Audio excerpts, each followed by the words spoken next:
Terima kasih Yesus. Haleluya. Inilah rindu kami Tuhan. Pada hari ini kami mau menyembah dan memuji-Mu di tempat ini. Haleluya Yesus. Kami mau Tuhan Kau hadir di tempat ini. Kami mau lebih heran lagi memuji-Mu di tempat ini Tuhan. Karena kami mau menyatakan jalan-Mu ya Yesus. Terima kasih Tuhan. Terima kasih Yesus. Kami mau memuji-Mu lebih heran lagi di tempat ini. Di dalam nama Yesus, mari sama-sama yang mau memuji Tuhan lebih heran lagi. Mari sama-sama katakan amin. Mari berdiri.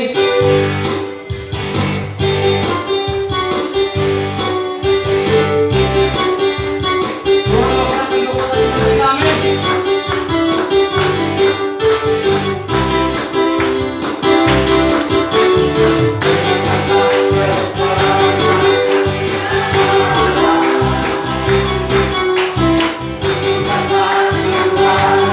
Hallelujah.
mendengarkan kebenaran firman Tuhan. Mari siapkan hati kita untuk menerima firman Tuhan. Haleluya. Firman Tuhan telah banyak memberikan perbuatan yang baik dalam hidup kita. Rancangan indahmu Tuhan terjadi bagi hidup kami.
haleluya.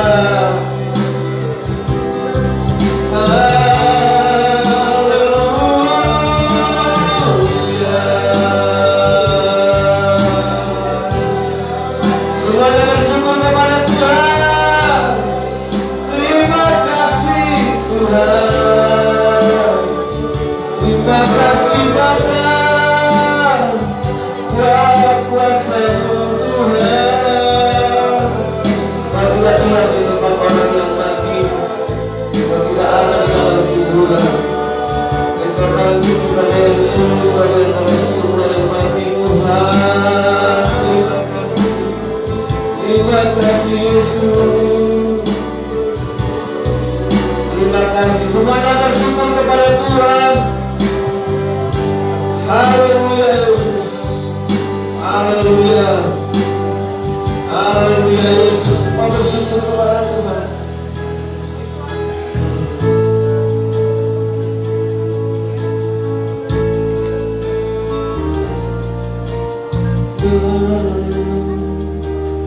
Hati bersyukur pada Allah yang kudus, Allah yang syukur karena Dia berikan, karena Dia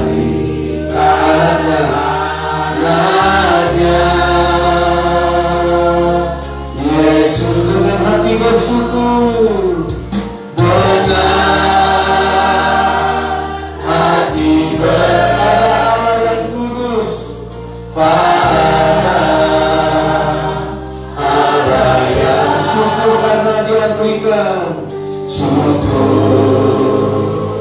karena anaknya Yesus, anaknya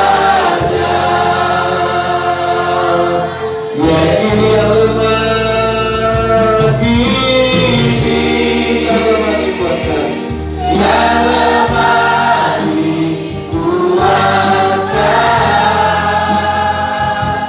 yang miskin diperkaya.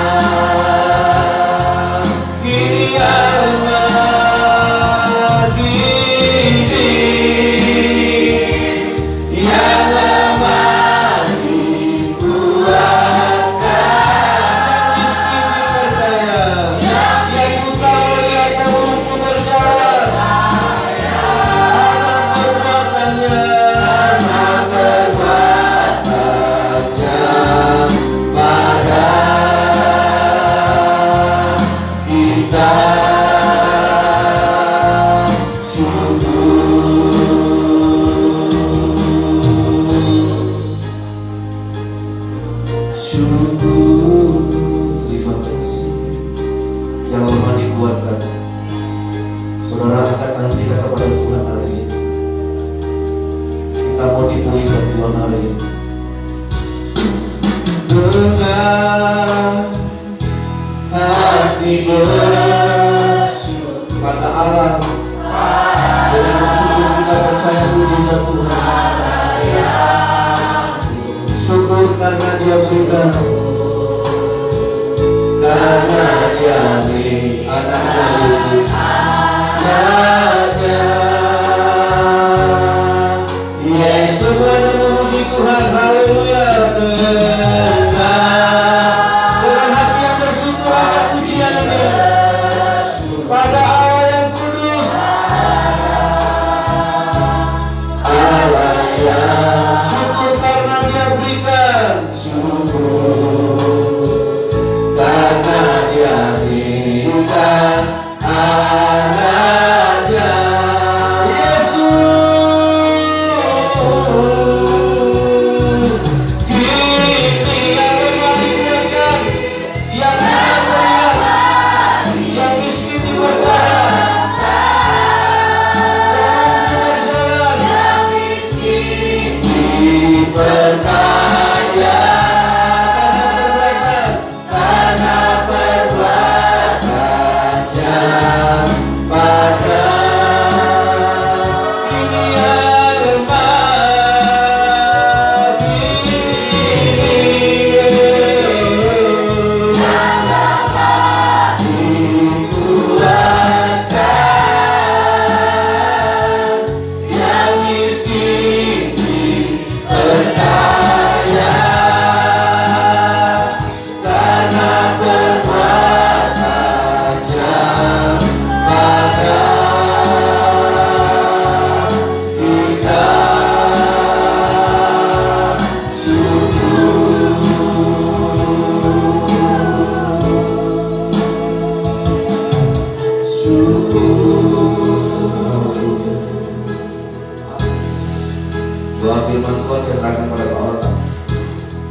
ini Tuhan, kami dalam keadaan sehat dan baik, semuanya karena anugerah Tuhan.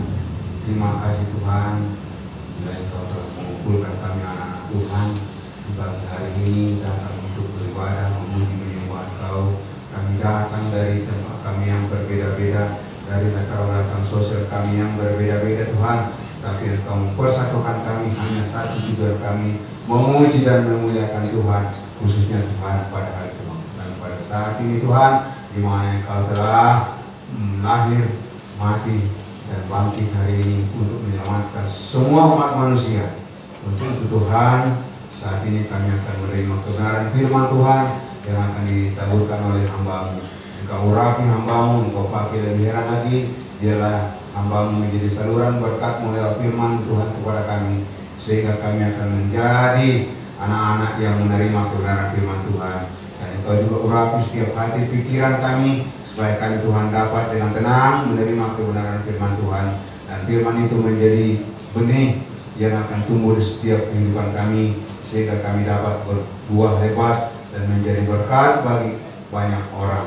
Terima kasih Tuhan, Engkau berkati ibadah kami, dan Engkau berkati Tuhan semua saudara-saudara kami di depan, belakang, samping, kiri, kanan, dan semua para keamanan juga Engkau berkati, supaya mereka Tuhan dengan teliti untuk menjaga dan mengamankan ibadah ini supaya berlangsung dengan baik.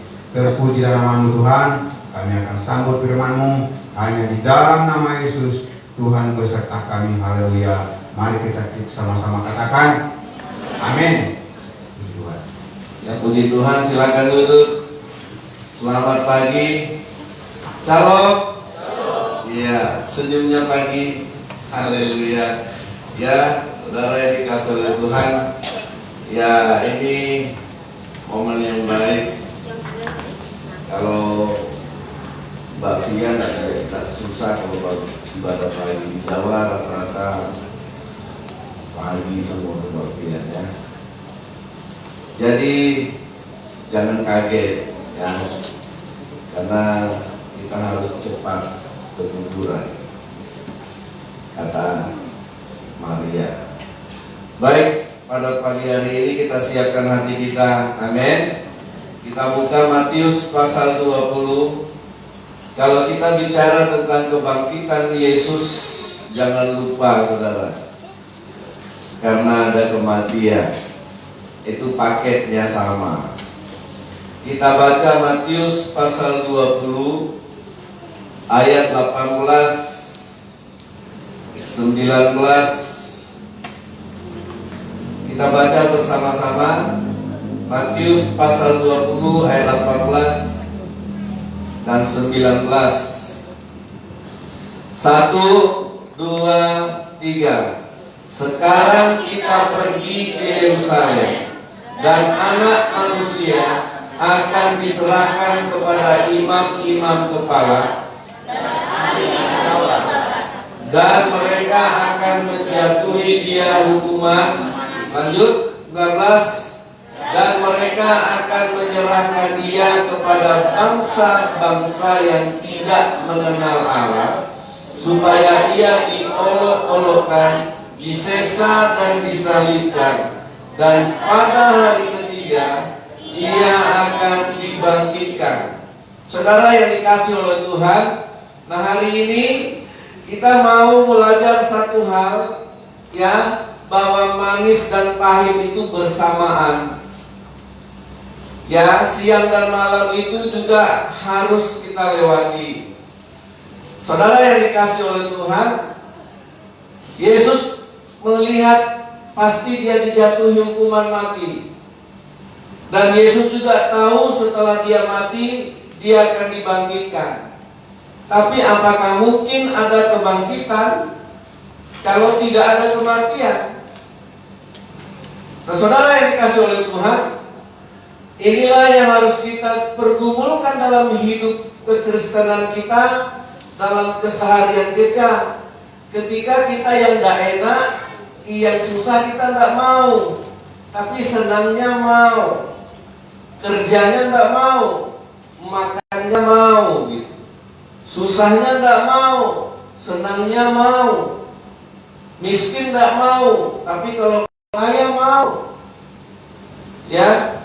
Saudara, nah itulah kedagingan yang sempurna.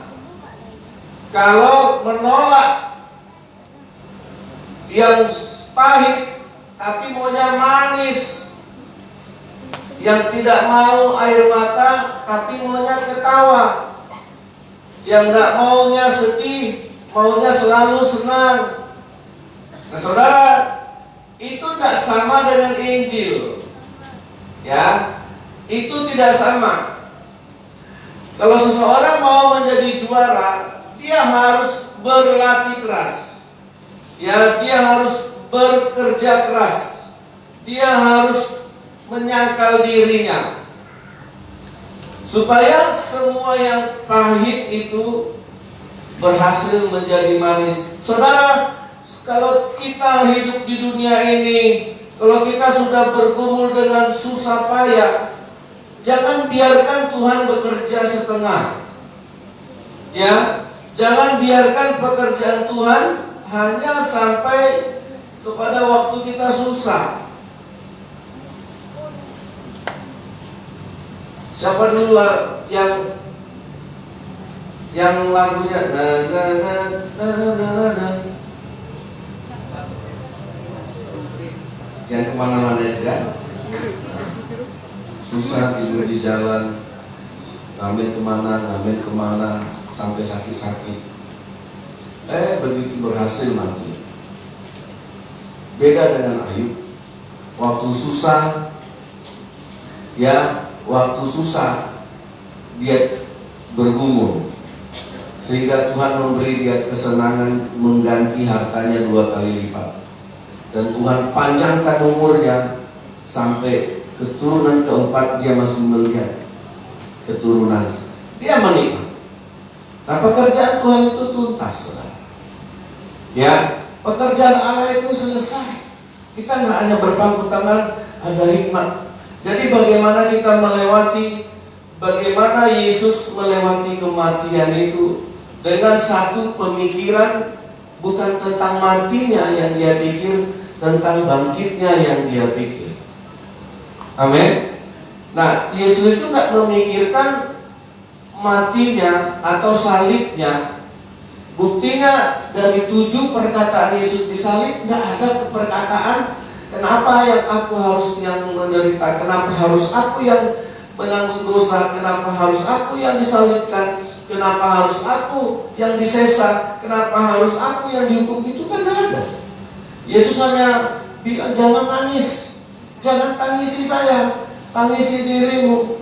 Yesus bilang apa? Bapa, ampuni dosa mereka. Mereka nggak tahu apa yang mereka buat. Nah, di mana Yesus meletakkan jangkauan dari pikirannya pada kebangkitan. Dia tahu itu yang harus dicapainya. Nah, ini yang penting. Sehingga saudara, saya memberi tema hari ini bahwa kebangkitan Yesus mengupgrade pikiran kita, membawa pikiran kita kepada perkara-perkara yang di atas. Amin. Harus itu saudara. Harus membawa memikirkan perkara-perkara yang di atas. Karena itulah makna kebangkitan yang mau kita ambil pada pagi hari ini. Ya, nah saya mau mengajak dulu kita baca di dalam kitab 1 Korintus pasal yang ke-15.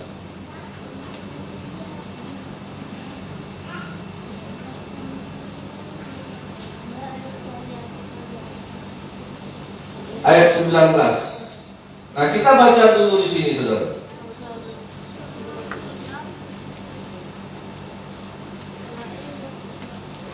Matius, 1 Korintus 15 ayat 19. Ayo kita baca 1, 2, 3. Jikalau kita hanya dalam hidup ini saja menaruh pengharapan pada Kristus, maka kita adalah orang-orang yang paling malang. Nah, sudahkah orang Kristen mengenal kebangkitan sebagai dasar kepercayaannya? Baca dalam ayat 17. Ya. Dan jika Kristus tidak dibangkitkan, maka sia-sialah kepercayaan kamu, dan kamu masih hidup dalam dosa. Demikianlah binasa juga orang-orang yang mati dalam Kristus.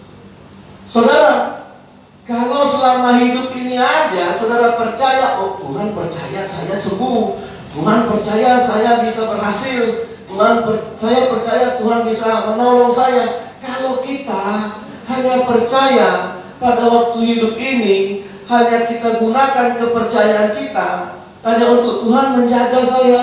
Kalau saya pergi dari sini ke kampung, kalau hanya untuk itu saudara pikirkan, saudara pakai kepercayaan saudara, untuk apa Yesus bangkit? Karena ada gunanya. Jadi dasar kepercayaan kita itu pada kebangkitan. Amin. Nah, ulangi lagi saudara. Ayo sama-sama, 2, 3. Jikalau kita hanya dalam hidup ini saja menaruh pengharapan pada Kristus, maka kita adalah orang-orang yang paling malang dari segala manusia. Jadi jangan bilang iman sudah hebat kalau hanya Tuhan mengubah kita yang kaya, yang miskin jadi kaya, yang lemah jadi kuat. Hanya sampai di situ. Dikatakan, jadi di mana letak kebangkitan Kristus? Karena sebelum Yesus bangkit, orang buta sudah melihat dibikinnya. Amin. Karena sebelum Yesus bangkit, orang lumpuh sudah berjalan dibikinnya. Karena sebelum Yesus bangkit, orang lapar sudah dikasih makan sama Yesus. Tapi lihat setelah Yesus bangkit, apa yang Yesus buat? Dia kasih orang makan lagi? Kan tidak. Siapa yang sering baca Alkitab? Setelah Yesus bangkit, apa yang dikerjakan Yesus? Selama 40 hari dia menemui muridnya 10 kali. Yesus tidak membuat mujizat lagi. Setelah Yesus bangkit, dia tidak menghidupkan orang mati. Terbalik kalau fenomena gereja sekarang. Kalau ada orang Kristen yang mati suri, oh dulu dia pernah bangkit, pernah mati terus hidup lagi. Terus banyak orang mengikuti dia nih. Aku udah pernah ke neraka, aku udah pernah diperlihatkan. Saya sampai hari ini saya tidak pernah percaya itu. Karena waktu Yesus bangkit dari kubur, dia tidak cerita, wih surga, ngeri loh neraka itu, lihat orang ditusuk pakai tombak panas, aduh ngeri loh di neraka itu, orang disuruh mandi di air tinja, wah ngeri neraka itu. Saudara lihat, ini saya ajar jemaat, jangan percaya sama orang yang mengaku-ngaku dulu mati, terus diperlihatkan neraka, terus dia cerita. Yesus pernah cerita itu enggak? Padahal dia dikuburkan 3 hari. Padahal yang ketiga dia bangkit. Cerita enggak Yesus? Wah ngeri neraka itu, apinya enggak terpadamkan, panas. Enggak ada. Saudara yang dikasihi oleh Tuhan, nah yang dilakukan oleh Yesus, dia mempersiapkan murid-muridnya untuk menerima Roh Kudus. Dia memperlengkapi murid-muridnya untuk menerima Roh Kudus, supaya mereka jangan mengharapkan kepercayaannya. Oh dulu Yesus, waktu kita ikut Yesus, angin danau diredakan. Dulu waktu kita ikut Yesus, 5.000 orang dikasih makan. Itu sudah selesai cerita itu. Saudara, dulu waktu kita ikut Yesus, ingat gak kalian? Kita jalan, terus pohon ara dikutuknya mati, hebat kan? Itu sudah, begitu bangkit, enggak itu lagi. Amin. Begitu bangkit, maka yang menjadi dasar kepercayaan bukan saya sembuh, bukan saya diberkati lagi. Nah, apa yang kita lakukan? Saudara yang dikasihi oleh Tuhan, sayang sekali nilai kebangkitan itu kalau kita turunkan lagi kepada perkara-perkara dunia. Karena kebangkitan itu mau bicara tentang perkara kerajaan sorga. Kebangkitan itu mau membawa alam pikiran kita, iman, pengharapan kita, semuanya ke dalam kerajaan sorga. Begitu kekristenannya saudara yang dikasihi oleh Tuhan. Nah, baca dalam Kolose pasal 3. Kolose pasal 3 ayat 1 dan 2. Nah, ini saudara harus benar-benar paham tentang kebangkitan Kristus. Jadi jangan jadi orang Kristen yang menaruh harap pada dunia ini selama masih hidup. Sia-sia. Ya, Kolose 3 1 dan 2 semua siap? Baca bersama-sama dengan saya. Saya minta tidak ada yang tidak membaca. 1, 2, 3. Karena itu, kalau kamu dibangkitkan bersama dengan Kristus, carilah perkara yang di atas, di mana Kristus ada, duduk di sebelah kanan Allah. Pikirkanlah perkara yang di atas, bukan yang di. Amin. Saudara, Yesus bilang, aduh capek-capek aku bangkit. Orang gereja hanya mikirkan perkara di bumi ya, berselisih, berpecah. Nah, inilah kadang-kadang kalau gereja masih memikirkan perkara di bumi, perpecahan, perselisihan, ketersinggungan, sakit hati, benci, itulah yang selalu berkutat di dalam gereja. Gereja belum mengalami upgrade yang dari Tuhan. Aku tidak senang lihat dia.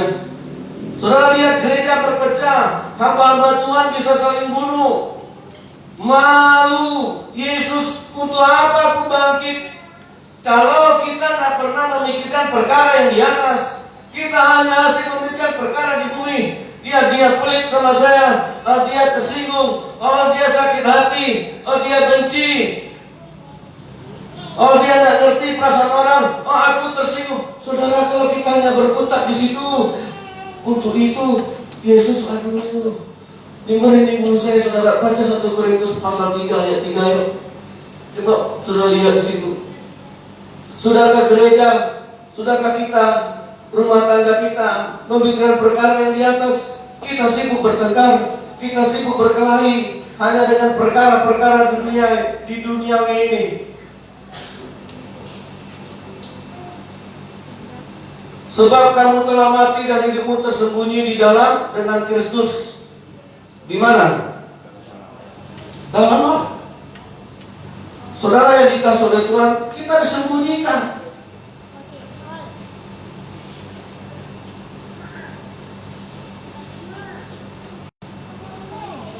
Satu Korintus 3 ayat 3. Ayat berapa itu?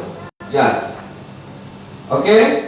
Karena kamu masih ayat 3. Karena kamu masih sebab jika ternyata kamu ada iri hati dan perselisihan, bukankah hal itu menunjukkan bahwa kamu manusia duniawi dan bahwa kamu hidup secara manusiawi? Kita nggak mikirkan perkara yang di atas, sibuk saja.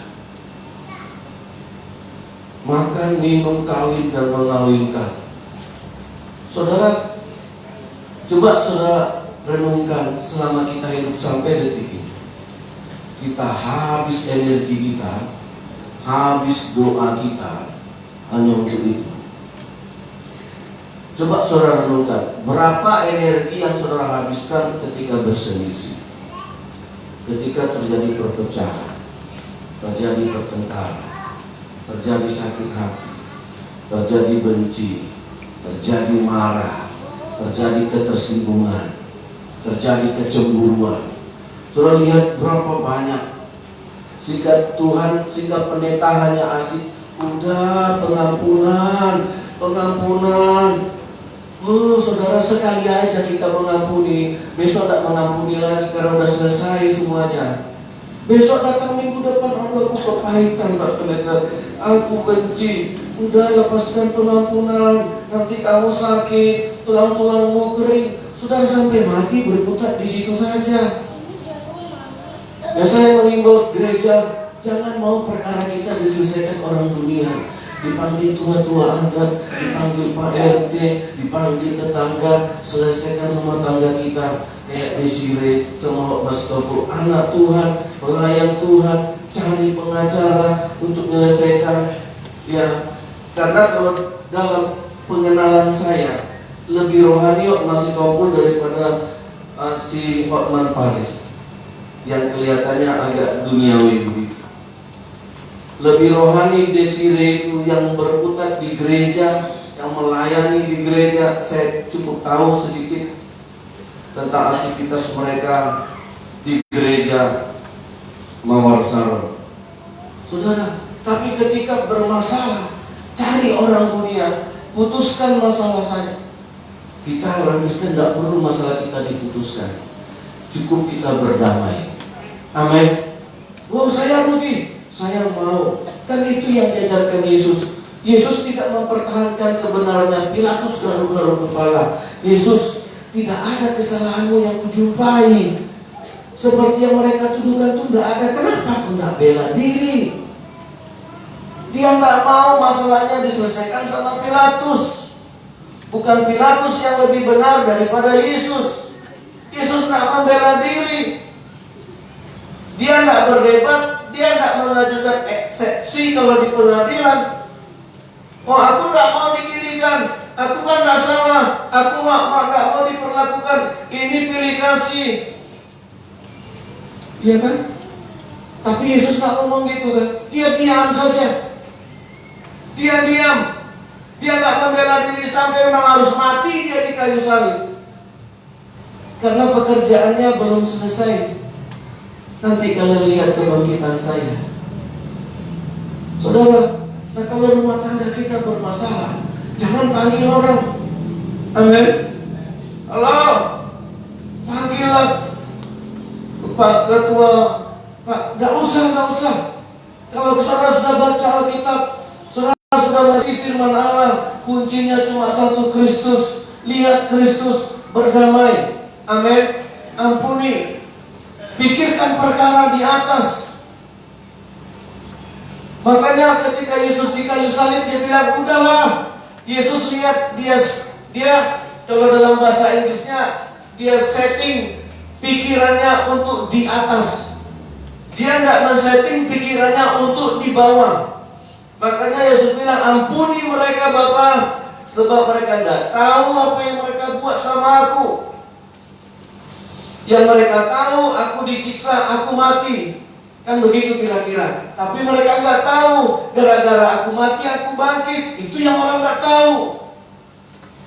Yang orang-orang itu tahu, Yesus dicambuk, sakit. Yesus ditombak, sakit. Yesus dibunuh, mati. Itu yang orang tahu. Kalau kita menyakiti orang kan gitu yang kita tahu.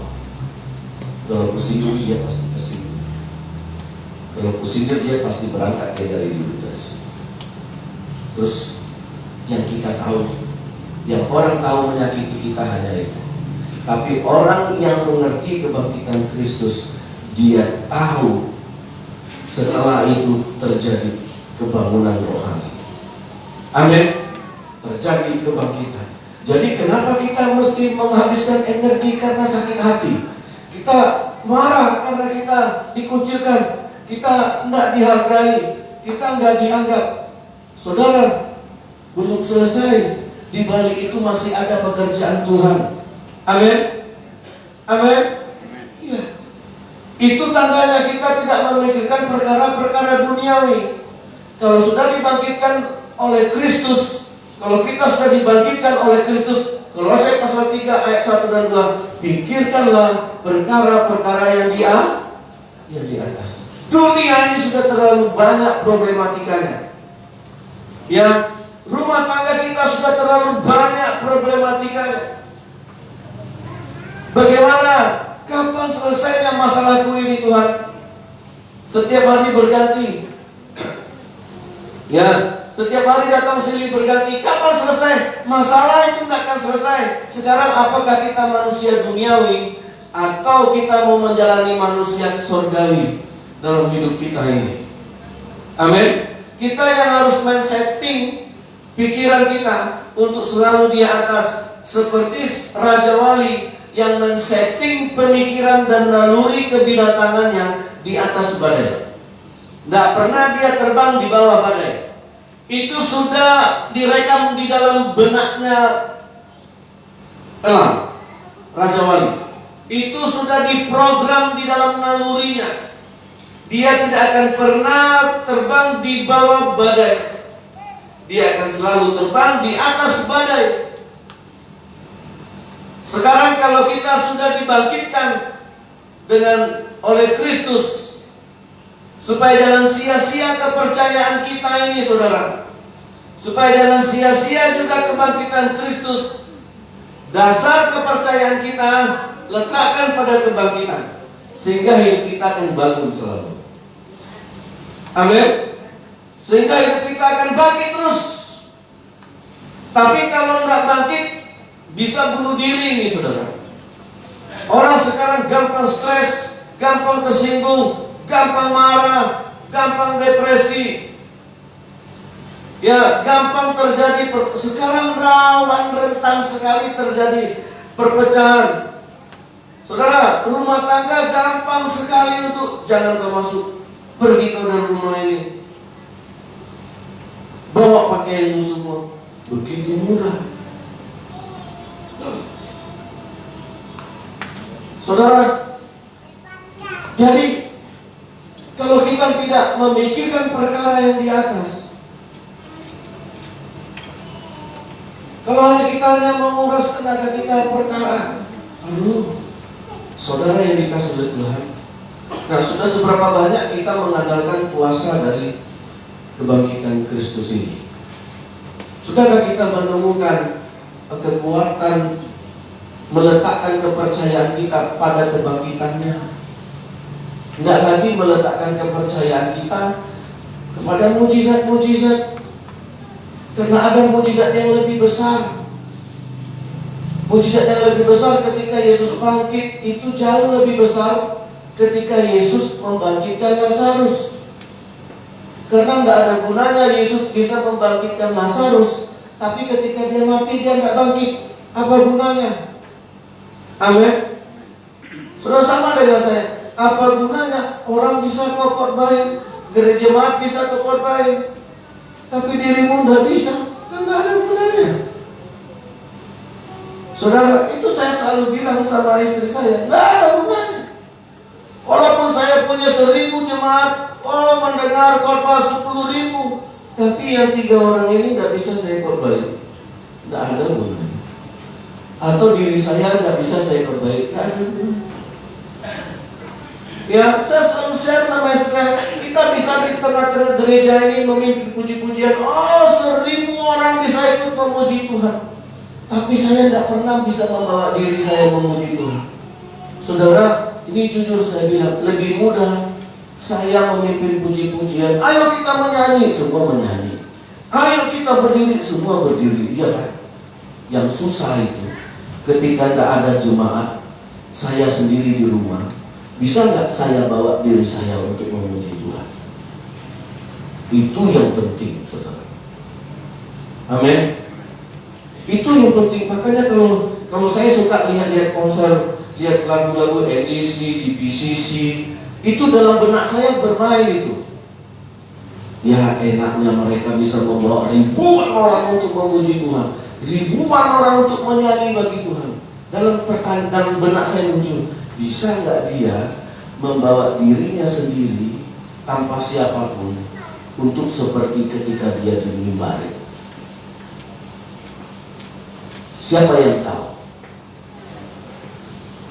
Makanya saudara, kembali lagi kepada manusianya. Untuk apa Yesus bisa memberi makan 5.000? Itu Yesus lihat 5.000 orang dikasihnya makan, tapi dia mati gak bangkit. Apa gunanya coba? Apa gunanya? Ada gunanya? Halo? Itu Yesus hidup, angin ribut, sekali bentak, berhenti. Angin berhenti. Tapi ketika Yesus mati tidak bangkit, apa gunanya? Makanya kemana pikiran kita bawa? Kepada kebangkitan. Maka jangan dibilang Rasul Paulus, sia-sia semua kepercayaan kita kalau Yesus tidak bangkit. Amin. Jadi jangan asumsikan hanya kepada mujizat. Pikirkan, nanti aku mati bangkit gak? Amin. Yo, belum sarapan. Sama saya juga belum makan, saudara. Ya. Terus nanti kalau nggak dapat makan tersinggung gitu. Siapa yang nggak dapat makan nanti saya bawa makan di Denai. Ya, tapi bayar sendiri. Jangan khawatir lah, pagi-pagi masih banyak. Jadi saudara, nah, apakah fokus kalau Yesus itu menghidupkan Lazarus, terus Yesus mati, terus pergi orang ke kubur, nangis, Yesus, Lazarus dulu kau bangkitkan, dulu anak Imam Yairus kau bangkitkan, dulu anak janda di kota lain kau bangkitkan, terus sekarang kau mati kau tidak bangkit. Untuk apa? Kira-kira begitulah yang dimaksud oleh Rasul Paulus. Amin. Terus kita sekarang kaya raya, mati tidak bangkit, buat apa juga? Karena di situ kita lebih lama. Di dunia ini paling 70 udah minta mati. Saya yakin nanti saudara udah 70 lewat, ditanya apa sehat? Iya. Tapi setiap bangun pagi, aduh, udah lah maunya mati aja. Ya, kayak mama saya gitu dulu. Ya, maunya mama mati aja lah. Ya, karena makan cuma sudah sedikit, tidur cuma sudah beberapa jam. Hanya sering tidur dengan opung. Opung bangun terus, jam 4 udah bangun. Ya, terus nggak enak lagi di dunia ini. Saudara, nanti kalau kita udah 75 itu udah nggak enak lagi di dunia ini. Doakan aja ya supaya aku mati. Mesti gitu. Mau panjang umur 100 tahun, nggak akan ada yang mau. Iya. Gigi udah lepas semuanya. Saya aja sekarang makan udah susah. Kok makannya pagi itu saya udah makan udah pakai gigi seri. Karena geraham saya udah hancur semua.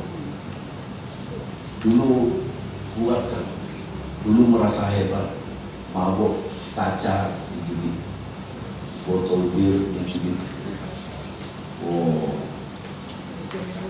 lihat orang-orang yang dulu mabok, gelas digigit, karena tuanya habis. Makanya saya ngerti kenapa orang tua ganti dengan gelas plastik supaya tidak bisa digigit.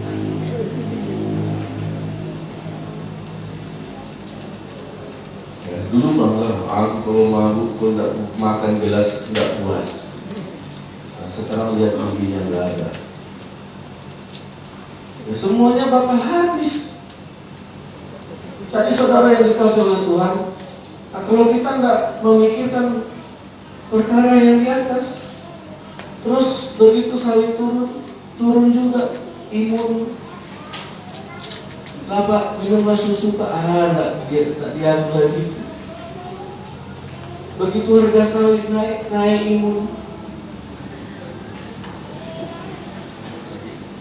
Begitu diumumkan Jokowi gaji pegawai naik juga imun.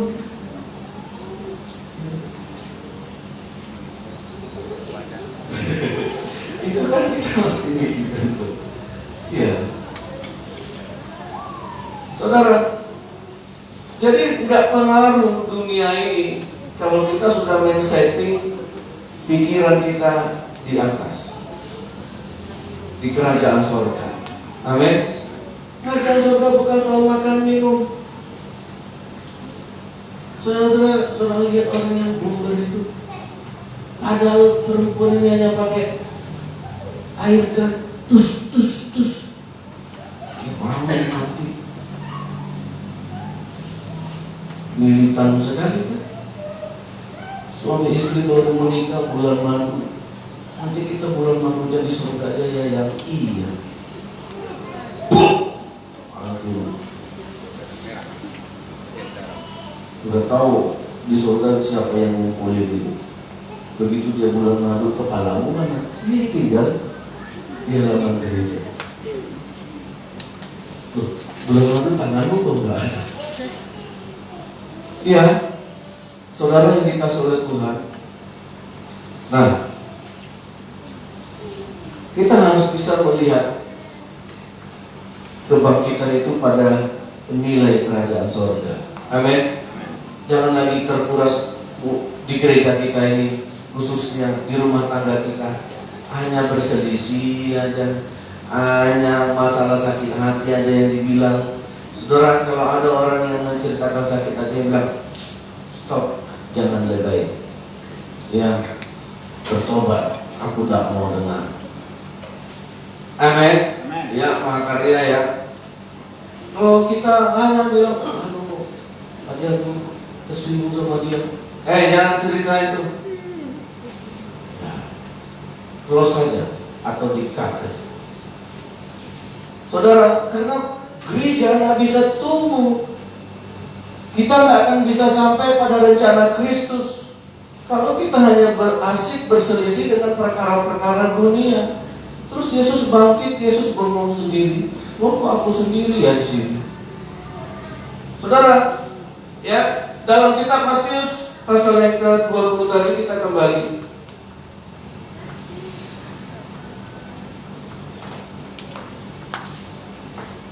Permintaan ayat 20, Matius 20:20. Nah, lihat permintaan ibu Yakobus dan Yohanes. Ini ibu yang hebat. Saya selalu suka baca ini, saudara. Karena dia bisa mengupgrade, dia bisa men-setting pemikirannya ke atas. Ya, kalau anak saudara lulus kuliah maunya apa? Kalau kita mau kuliah maunya apa?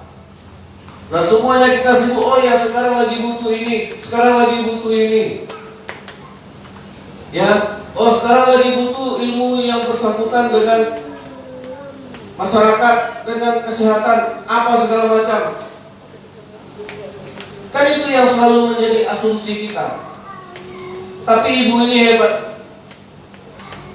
Maka datanglah ibu anak-anak Zebedeus serta anak-anaknya itu kepada Yesus, lalu sujud di hadapannya untuk meminta sesuatu kepadanya. Ibu ini bawa dua anaknya sujud untuk meminta sesuatu kepada Tuhan Yesus. Kata Yesus, apa yang kau kehendaki? Jawabnya, berilah perintah. Nah, perintah, kasihlah perintah supaya kedua anakku ini boleh duduk kelak di dalam kerajaanmu, yang seorang di sebelah kananmu dan yang seorang lagi di sebelah kiri. Dia tidak datang bawa anaknya, Tuhan, dia sujud menyembah, jadikan anakku satu Pak Lurah, satu Pak Camat. Dia tidak datang bawa dua anak gadisnya, jadikan anakku satu istri menteri, satu istri bupati. Ya. Nah, apakah kita masih asik memikirkan perkara dunia? Sia-sia kebangkitan Kristus. Nah, ini ibu hebat. Siapa ibu yang sehebat ini? Yang bisa datang kepada Yesus, Tuhan, satu anakku si Leo di sebelah kirimu, bapaknya. Satu anakku si Joni di sebelah kananmu. Nah, kan kita mikir, kalau anakku 10, ya udah Tuhan, terserah kau, pokoknya sampingmu sebelah lima lagi di sebelah kanan. Nah, ini ibu yang berdoa. Ya, ketika dia berdoa, jangkauannya enggak dunia, jangkauannya kerajaan sorga. Dunia ini pasti dikasih Tuhan. Memang udah dikasih Tuhan kok. Amin. Bilang sama anakmu, nak, mama tadi udah ngomong sama Tuhan Yesus, nanti kalau kau mati kau mau ditaruh di sebelah kirinya. Tapi urusan kau mau jadi dokter, urusan kau mau jadi guru, urusanmu mau jadi polisi, itu perjuanganmu. Kalau perjuangan saya bawa kau. Nah, ini masukkan anak sekolah aja susah. Tolonglah, anakku kayaknya nilainya tidak bagus, bisa nggak masuk SMP dulu? Datang aduh, doa aja doa. Untuk masuk SMP doa aja harus minta tolong Pak Otong. Jadi malu mau masuk surga terus minta tolong sama siapa? Malaikat kenal sama Tuhan nggak? Orang dalam. Bisa nggak ada? Nah, di surga nggak bisa pakai orang dalam. Nggak ada pintu belakang ya. Di SMP itu ada pintu belakang buat kami. Nah, di surga nggak ada pintu belakang. Ya, saudara, nggak, kita mau menyodorkan anak kita. Nah, ibu ini bawa dua anaknya. Yesus, satu taruh di sebelah kananmu, satu taruh di sebelah kirimu. Saya nggak peduli kalian mau kerjanya manen, kau mau kerjanya tukang potong rumput, yang penting kita ketemu di surga. Alhamdulillah. Amin. Masuk surga aja bisa, masa nggak bisa menyelesaikan hidup di dunia? Iya. Terus kita jangan hanya bagaimana, berapa nilaimu? Kok rendah semuanya? Mama dulu nggak seperti ini nilainya. Maksud mama yang lebih jelek dari ini.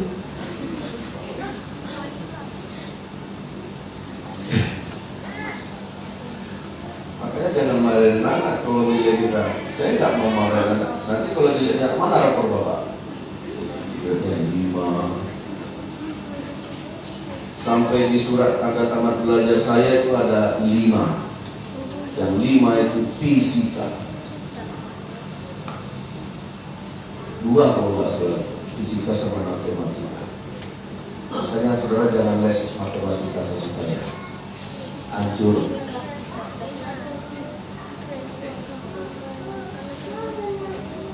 Ya, jadi saudara, kalau kita hanya dunia ini aja nggak selesai, terus gimana mau ke gereja, gimana mau ke surga? Gimana mau? Terus kita jadikan dunia ini beban sehingga kita nggak bisa. Kenapa nggak kita? Iyalah, bagaimana lah, anak 3, bapaknya nggak mau lulus, gimana mau ke gereja?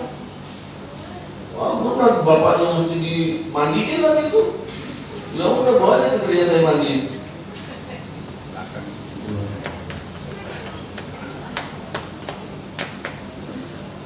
Ada semprot. Jadi saudara, nah kita lihat perkara-perkara dunia membuat benteng yang tebal sehingga kita tidak bisa masuk ke dalam rencana Tuhan. Kenapa nggak ke gereja? Iyalah, aku nggak bisa ke gereja jauh, bapaknya nggak mau ngantar, bapaknya tidur. Paling hari Minggu dia cuci bandanya, dilap-lapnya, terus habis itu dia nggak mandi. Nah, saudara, nah kita lihat banyak perkara dunia yang membuat kita tidak bisa naik. Makanya ibu yang hebat ini nggak peduli. Ada uang untuk sekolah, ada uang untuk kuliah, ada uang untuk makan. Ayo sekarang aku bawa, mumpung Yesus tidak lama. Yesus 33,5 tahun. Dia bawa, Yesus, ini kedua anakku. Aku tidak tahu aku mati kapan, entah siapa yang duluan mati. Tapi mumpung aku bisa ketemu si Yohanes ini, kau taruh di sebelah kananmu, si Yakobus ini kau taruh di sebelah kirimu.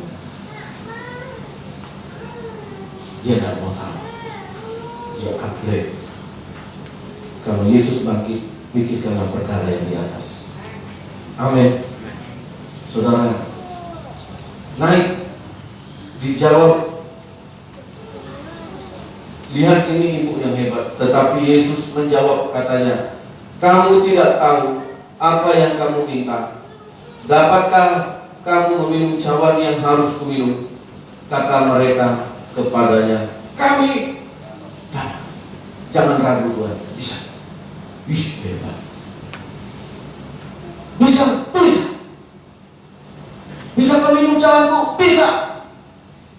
Orang kemarin aku minum 1 teko bisa. Baru tadi malam Tuhan aku minum 2 teko. Masuk 1 cawan nggak bisa. Lewat. Amin. Tapi jangan asumsi lapor bawa sama Tuhan. Tuhan kaki. Cawan apa rupanya itu minum lain? Itulah ya Tuhan gak pernah pesan. Ya, Seandainya anggur yang kita minum itu dibagi 5-5 satu orang habis nggak? Kurang malah ya. Saudara, kita perjamuan kudus itu mahal loh saudara. Gereja harus keluarkan budget. Karena yang saya pilih anggur yang bagus. Ya, tapi saya bersyukur setiap kali saya lihat cawan-cawannya habis semua, tidak ada yang bersisa. Tapi kalau Arkos sering saya kutip, oh masih ada sisa, saya siram dengan bunga. Tapi puji Tuhan, cawan-cawan anggur setiap saya jumpa saya lihat habis, nggak sia-sia beli mahal. Ya, habis. Saya takutnya selnya itu pun diminum.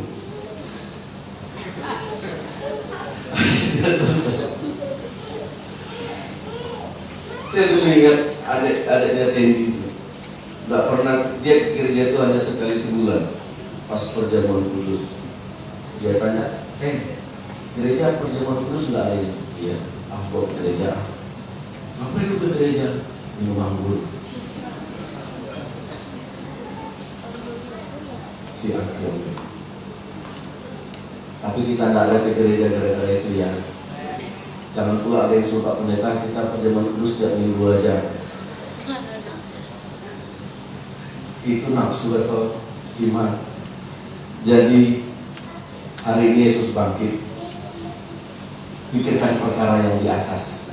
Amin. Ya, sampai mati tetap ada perselisihan. Jangan letakkan pikiran kita di situ. Letakkan pikiran kita, setting pikiran kita di atas segala-galanya. Ya, kalau kita tersinggung bilanglah dia nggak tahu apa yang dia buat Tuhan. Amin. Terimalah yang buruk seperti menerima yang baik. Waduh, kalau udah kayak gitu kelar hidup kita, selesai. Ya, setiap yang buruk kita terima seperti menerima yang baik, sehingga tidak ada yang buruk dalam hidup ini. Amin. Ya, kok kenapa kau senang kali? Iya, setiap yang baik, yang buruk diterima seperti menerima yang baik. Tuhan memberkati kita. Mari kita tundukkan kepala. Kita ambil hati, kita bawa hati kita kepada Tuhan. Saudara, di hadapan kita ada telur-telur Paskah. Di telur-telur itu ada ayat-ayat. Biar kita dibawa Tuhan kepada firman yang kekal pada saat ini. Haleluya. Kita nyanyikan pujian Ku Yakin saat Kau berfirman. Ku yakin saat Kau berfirman, ku menang saat Kau berfirman. Hidupku hanya ditentukan oleh perkataanmu.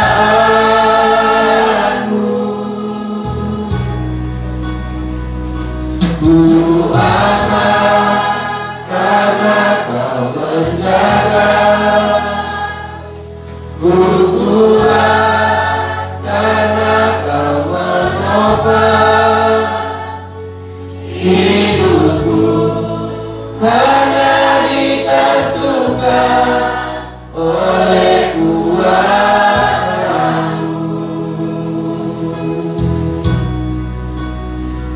Bagi Tuhan tak ada yang mustahil.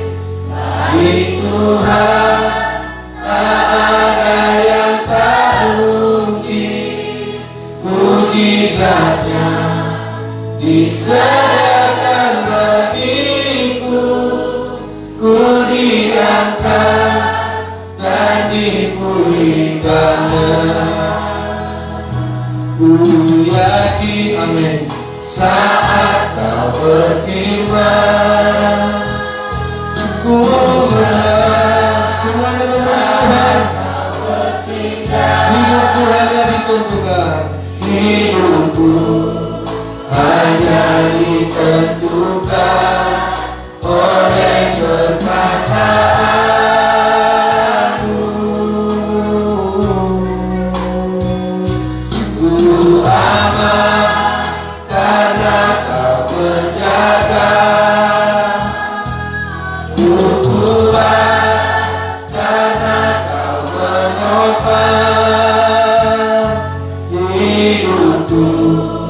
hanya ditentukan oleh kuasa-Mu.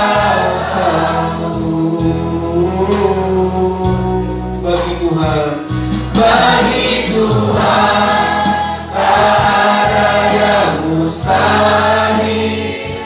Bagi Tuhan tak ada yang tak mungkin.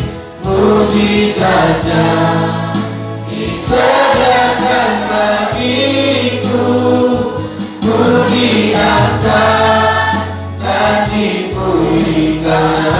bagi Tuhan, Bagi Tuhan tak ada yang mustahil. Tak ada yang tak mungkin. Tak ada yang tak mungkin. Mujizatnya disediakan bagiku, ku diangkat dan dibagi Tuhan. Haleluya.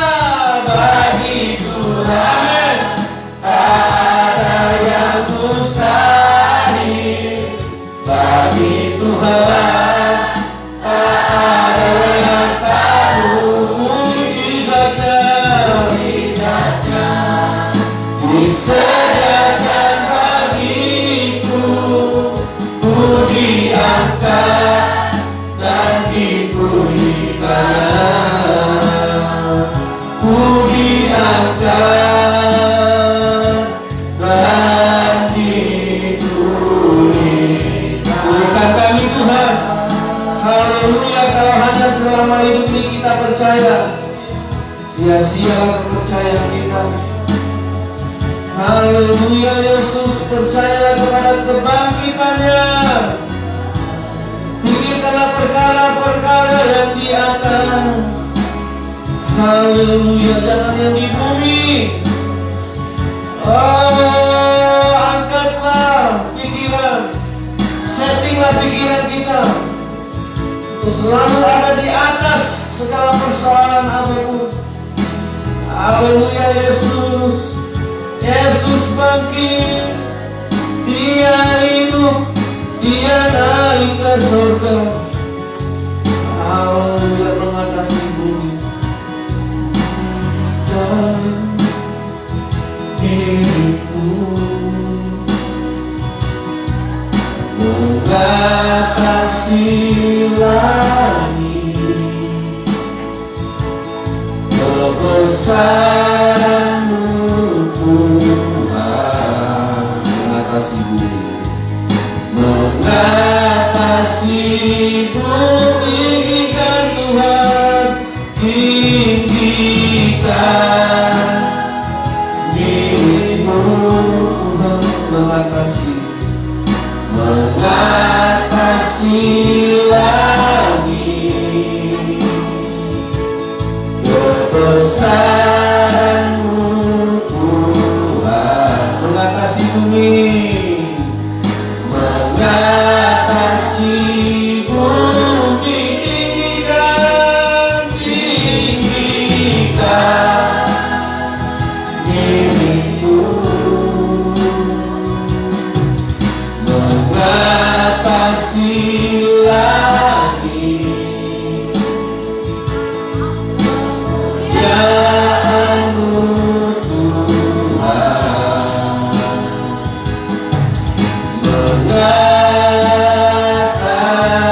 mengatasi bumi.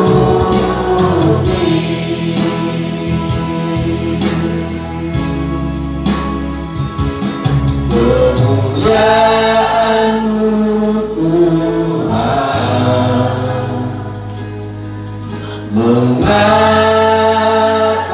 mengatasi bumi.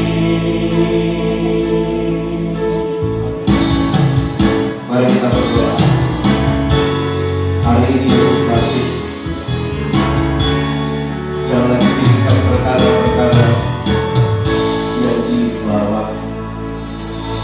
Pikirkanlah perkara yang di atas, supaya kita jangan terjadi perpecahan, perselisihan. lihatlah rencana Tuhan. Pandanglah penggenapan rencana Tuhan dalam setiap perkara hidup, dalam setiap kepahitan hidup, tekanan hidup. Tuhan belum selesai membawa kita kepada satu kemenangan. Jangan berhenti hanya pada peristiwa persoalan. Jalan terus, pikirkan yang di atas, sehingga kita bisa melewati semua perkara-perkara duniawi hidup kita. Tuhan Yesus, Engkau mati karena dosa kami, dan Engkau bangkit supaya kami meletakkan kepercayaan kami pada kebangkitan, supaya kami memikirkan perkara-perkara yang di atas, tidak lagi menguras persoalan-persoalan bumi yang membuat kami tawar hati. Tapi biarlah kuasa Tuhan yang bangkit itu membangkitkan pikiran kami, membangkitkan jiwa, membangkitkan iman kami untuk melewati semua perkara dunia ini, untuk melewati semua persoalan duniawi ini, untuk melewati semua tantangan duniawi, karena Yesus sudah naik ke surga dan duduk di sebelah kanan Allah. Celikan mata rohani kami, celikan mata hati kami Tuhan, untuk memandang kemuliaan-Mu yang duduk di sebelah kanan tahta Allah Bapa. Disitulah kami selama-lamanya, bermiliar-miliar tahun, bermiliar-miliar ribuan tahun. Di situ kami hidup selamanya. Di dunia ini kami hanya sebentar. Kami tidak akan bertahan lama di sini. Tapi kami mau memandang kehidupan kami yang kekal, yang jauh lebih mulia dari hanya sekedar hidup di dunia. Itulah kebangkitan-Mu Tuhan. Bangkitkan kami di dalam nama Yesus, dalam pikiran-pikiran yang kami letakkan pada perkara-perkara sorgawi, pada perkara-perkara kerajaan sorga, pada kemuliaan, keagungan, kebesaran, pada kekekalan yang Tuhan persiapkan, yang Tuhan sediakan. Di dalam nama Yesus, sikapkan semua yang terselubung, buka hati di dalam nama Yesus Tuhan. Kami percaya, kami hari ini bangkit dari segala keterpurukan, bangkit dari segala persungutan. Kami mau melihat rencana Tuhan yang menyempurnakan, sehingga kebangkitan membuktikan kematian itu tidak ada apa-apanya. Di dalam nama Tuhan Yesus, haleluya. Semua kita yang percaya berkata amin. Baiklah, kita akan mendengarkan sebelum persembahan saksi pujian dari Mahakarya. Saya persilakan.